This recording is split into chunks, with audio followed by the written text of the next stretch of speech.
So hi, this is Sanjay है। और आज मैं बहुत दिनों के बाद अपने इस चैनल पे एक नया वीडियो लेकर के आया हूं।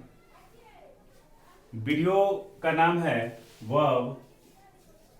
इसके जिस फॉर्म के बारे में हम लोग बात करने वाले हैं वो है टू हैव फॉर्म। वर्ब के टू हैव फॉर्म के बारे में हम लोग आज बात करेंगे।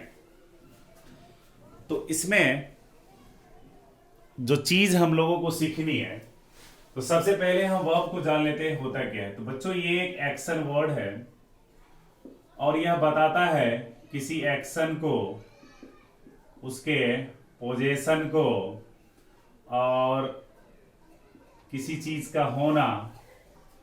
ये सब चीज वर्ब के माध्यम से हम लोग सीखते हैं। तो जो या बीइंग ऑफ स्टेट भी हम इसको बोल सकते हैं। तो वर्ब हम पहचानेंगे कैसे कि भाई वर्ब है कौन। तो जिसका पास्ट फॉर्म बनेगा ना, जिसका पास्ट फॉर्म बनेगा वही आपका वर्ब होगा। अगर हम आसान शब्दों में कहें तो मेरे अनुसार जितने भी वर्ड हैं हिंदी के जिसके लास्ट में ना की मात्रा आती होगी और वह नाउन ना हो, तब वो सारे वर्ड आपके वर्ब होते हैं। जैसे पढ़ना, लिखना, दौड़ना, खेलना, लड़ना इत्यादि। आप देख सकते हैं कि जितने भी वर्ड्स यहाँ पर लिखे गए हैं, इन वर्ड्स के लास्ट में ना शब्द आया है और जहां भी ना शब्द आता है वो आपका वर्ब होता है। तो यहाँ पर हम देख रहे हैं कि वर्ब एक एक्शन वर्ड है जो किसी के एक्शन को, पोजीशन को और बीइंग ऑफ स्टेट को बताता है, और जिसका पास्ट फॉर्म बनेगा वही वर्ब होता है। और हिंदी में जिसके लास्ट में ना हो और वह नाउन नहीं हो, मतलब जैसे रीना, मीना, सकीना, ये सारे नाम हो गए, नाउन हो गए, इनको नहीं लेना है। इसके अलावे जो वर्ड आपके होंगे वो आपके वर्ब कहलाते हैं। इसके आज हम लोग जिस फॉर्म को पढ़ने वाले हैं उसके टू डू फॉर्म, हालांकि इस पे वीडियो बनाई जाएगी, टू बी फॉर्म और टू हैव फॉर्म में आज हम लोग टू हैव फॉर्म को उठाएंगे और उस पे आपको समझाने की कोशिश की जाएगी। उम्मीद है कि आप वीडियो में पूरा बने रहेंगे और इसको समझने की कोशिश करेंगे। तो आज जो है हमारा बच्चों वो टू हैव फॉर्म है जिसपे हम लोग बात करेंगे। तो ये जो आपका है टू हैव फॉर्म में इसके जो रूप हो गए वह, अगर हम टू हैव फॉर्म की अगर हम बात करें, इसके तीन रूप हो गए, हैज, हैव और हैड। ये तीन चीज को हमको पढ़ना है कि हैज कहाँ लगाना है, हैव कहाँ लगाना है और हैड का यूज कहाँ करना है। तो सबसे पहले हम लोग देख लेते हैं कि यूज ऑफ हैज, कि भाई हैज हम कहाँ लगाएंगे। ही, सी, इट एंड सिंगुलर नाउन के साथ हम लोग हैज का प्रयोग करने वाले हैं। ही, सी, इट एंड सिंगुलर नाउन के साथ हम लोग इसका प्रयोग करने वाले हैं। ही के साथ सीधा हम हैज लगाएंगे, सी के साथ भी हम हैज का प्रयोग करेंगे, इट के साथ भी हम हैज का प्रयोग करेंगे। और सिंगुलर नाउन एक नया वर्ड हमारे पास आता है। ये सिंगुलर नाउन क्या होता है कि a singular noun is a word that denotes one person, place, thing or animal. It's mean a singular noun is a word that denotes one person, place, thing or animal. Singular noun से किसी एक व्यक्ति, वस्तु, स्थान या जानवर का ही बोध होगा, कोई एक। जैसे आप देख सकते हैं कि राम एक नाउन है तो राम के साथ हम हैज लगाएंगे। काव नाउन है तो काव को साथ हैज लगाएंगे, है कि नहीं। एक शहर ले लीजिए, जैसे कि अगर हम किसी गांव की बात करें, जैसे दिल्ली की बात कर लेते हैं तो इसमें भी हम हैज लगाएंगे। या चेयर की बात कर लेते हैं तो इसमें भी हैज लगाएंगे। तो आपको याद रखना है बच्चों कि जो सिंगुलर नाउन है वो किसी भी व्यक्ति, वस्तु, स्थान या जानवर के एक नाम के बारे में बताएगा और उस एक नाम के इस्तेमाल करने में हम हैज का प्रयोग करेंगे। कभी कभी होता क्या है कि कुछ ट्रांसलेशन मैं आपको देकर के बताता हूं कि मेरे पिताजी एक शिक्षक हैं, वे एक घड़ी रखते हैं। अब यहां पर हम बात करेंगे कि मेरे पिताजी एक शिक्षक हैं, तो सिंपल सा है कि my father is a teacher. मेरे पिताजी एक शिक्षक हैं, my father is a teacher.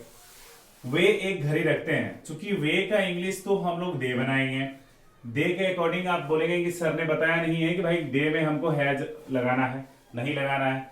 लेकिन यहां पर है क्या कि ये जो है वे, यह एक सर्वनाम है, प्रोनाउन है, जो वह संज्ञा के लिए आया है, जो मेरे पिताजी ऊपर जो डिनोट किया गया है।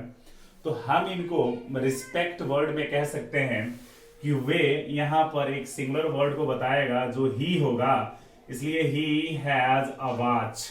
यहां पर इस हिसाब से ट्रांसलेशन बनने वाला है कि नहीं है। तो आप ध्यान रखेंगे कि इस तरह के शब्दों में जहां पर वे शब्द का प्रयोग उनके सम्मान के लिए किया जाता है, लेकिन उस वे का मतलब एक सिंगुलर वर्ड में होता है, तो उन वर्डों को हम लोग क्या करने वाले हैं कि उसमें हम लोग ही का ही प्रयोग करेंगे और ही के साथ हम लोग हैज का ही वहां पर प्रयोग करेंगे। आई होप ये आपको समझ में आ रहा होगा। कुछ और वर्ड हैं जो हम आगे अभी हम देखेंगे तो आपको समझ में आ जाएगा कि हम लोग इसमें और हैव का इस्तेमाल हम लोग कहाँ करने वाले हैं।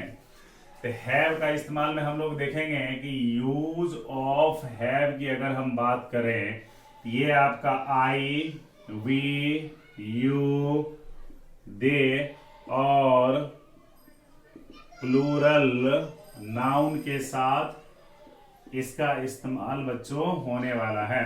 अब है यहाँ पर प्लूरल नाउन। तो प्लूरल नाउन क्या होता है? तो प्लूरल नाउन एक ऐसा वर्ड होता है, plural noun is a noun that denotes more than one person, place, thing और एनिमल। प्लूरल नाउन वैसा नाउन होता है जो एक से अधिक व्यक्ति, वस्तु, स्थान या जानवर के नाम के बारे में बताता है, वो आपका प्लूरल नाउन होता है। जैसे हम यहाँ पर लगाएंगे, आई के साथ हैव लगना है। आई के साथ क्या लगना है बच्चों? हैव। वी के साथ हैव लगना है। दे के साथ हैव का इस्तेमाल होगा। उसके बाद हम बात करेंगे plural noun. Plural noun means more than one noun. जैसे राम एंड मोहन, इसके साथ आप हैव लगाएंगे, है कि नहीं है?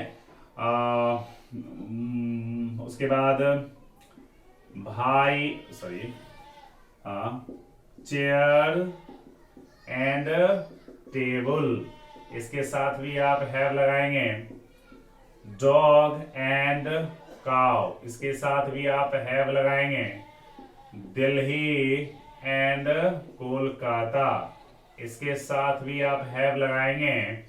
और उसके बाद कुछ जो प्लूरल फॉर्म ऑफ नाउन्स होते हैं, जैसे cows, dogs, rats, cats, chairs, pens, books, etc, इन सबों के साथ आपका हैव का ही इस्तेमाल होना है। तो आई होप कि ये आपको समझ में आ रहा होगा। इसके हम कुछ एग्जाम्पल देख लेते हैं, आपको समझ में बढ़िया तरीके से आ जाएगा।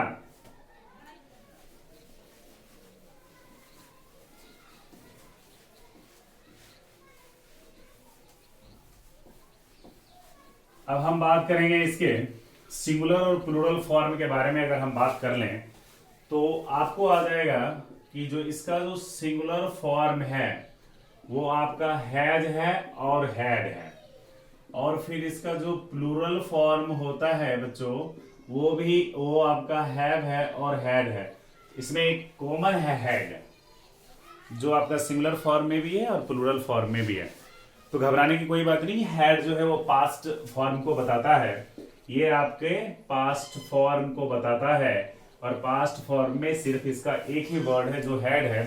तो हम इसके दोनों सिंगुलर या प्लूरल दोनों के इस्तेमाल में हैड का ही इस्तेमाल करेंगे। जैसे अभी हम लोग देख लेते हैं कि मुझे सोना है, मुझे सोना है, तो आई हैव गोल्ड। ओके, उसे चांदी है, तो he has silver.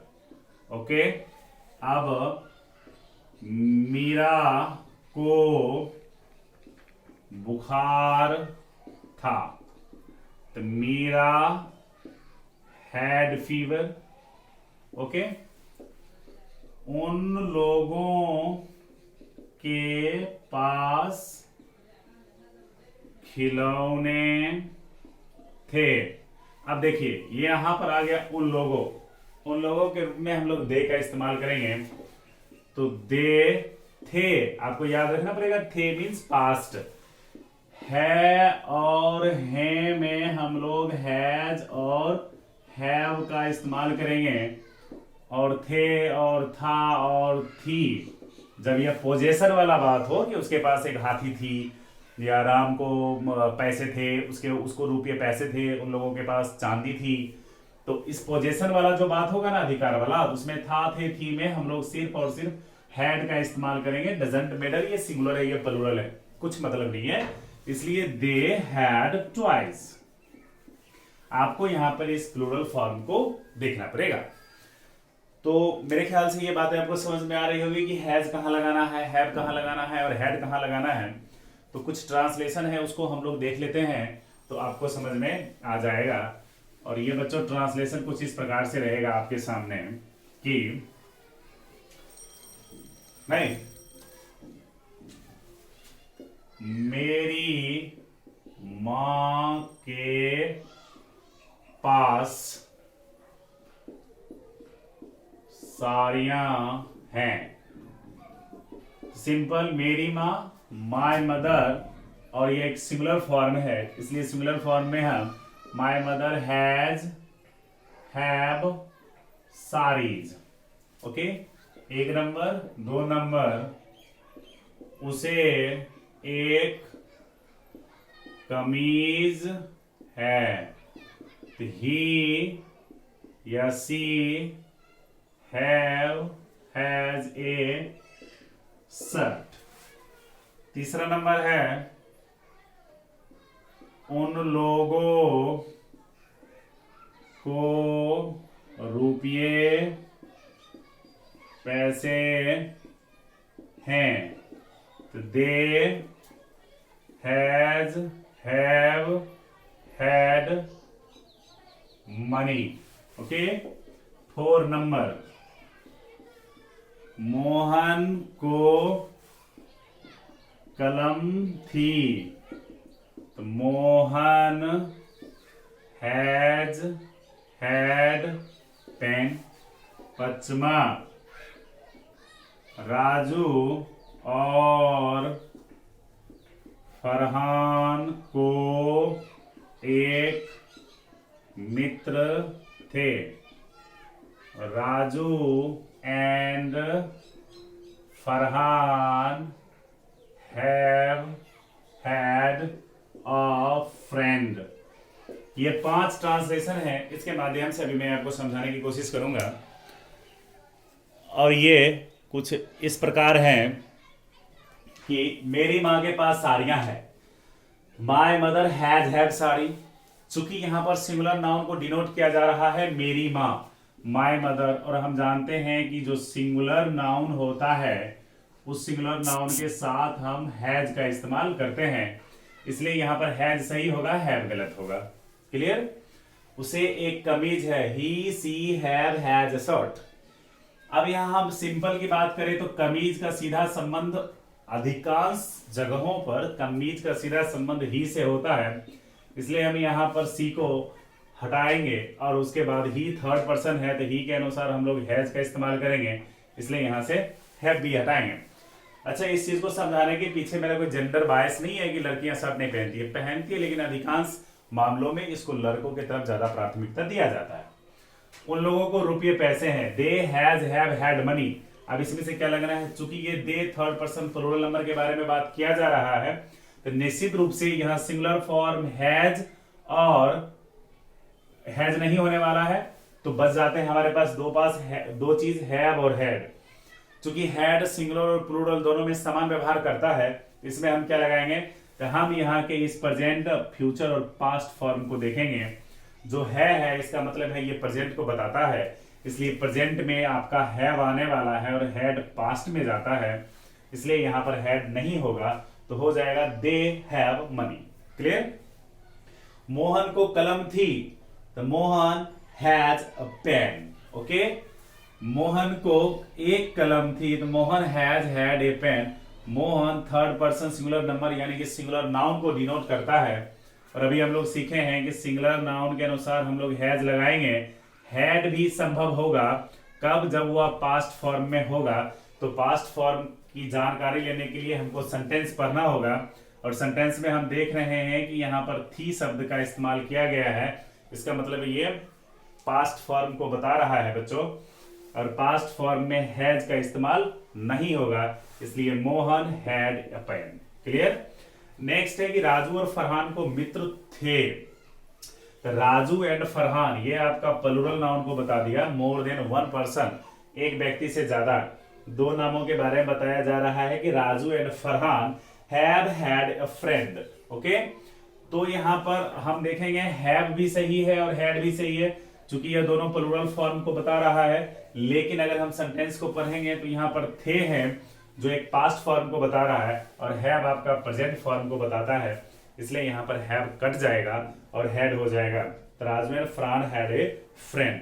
I hope कि this video will be very helpful for you if you are happy and satisfied. After a long time I have posted this type of video. Thank you.